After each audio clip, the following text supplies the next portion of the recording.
ఈ బుక్ చదవనంతసేపు నేను ఎవరో అనుకున్నాను, కానీ ఈ బుక్ చదివాక ఈ బుక్ను అందించింది మా గురువులైన చుట్టాలైన మోపిదేవి భాస్కర్రావు గారు. ఈ బుక్ చదవనందుకు వేగేశ్వరం వెళ్ళినప్పుడు ఎప్పుడు ఒకలాగా ఉండేది, కానీ ఈ బుక్ చదివాక వెళ్ళాక ఒక కొత్త లోకం చూసినట్టుంది. ఏంటి ఇది ఏం చేశాడా అని నాకు చాలా హ్యాపీ అనిపించింది. ఆ స్కూల్ కానీ అన్నీని.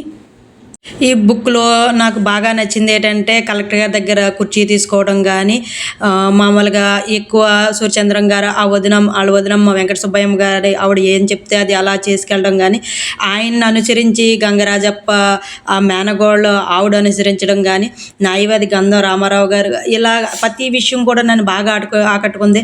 అలాగే అక్కడ ఉన్న వీధులు వాటి గురించి చేయడం కానీ, అలాగే మన లేబర్ గురించి ఫీల్డ్ లేబర్ ఆపరేటివ్ సొసైటీ చేయడం కానీ, యానాదులకి 1 ఎకరం భూమి ఇవ్వడం కానీ, నందికి గుడి కట్టడం కానీ, వెంకటేశ్వర స్వామి గుడి కట్టడం, అలా నాకు చాలా చాలా హ్యాపీ.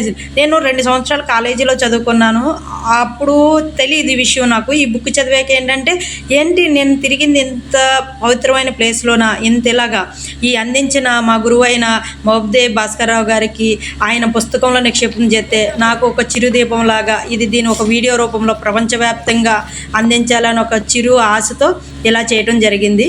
ఈ వీడియో కానీ నచ్చితే లైక్ చేయండి, షేర్ చేయండి, subscribe. Thank you so much.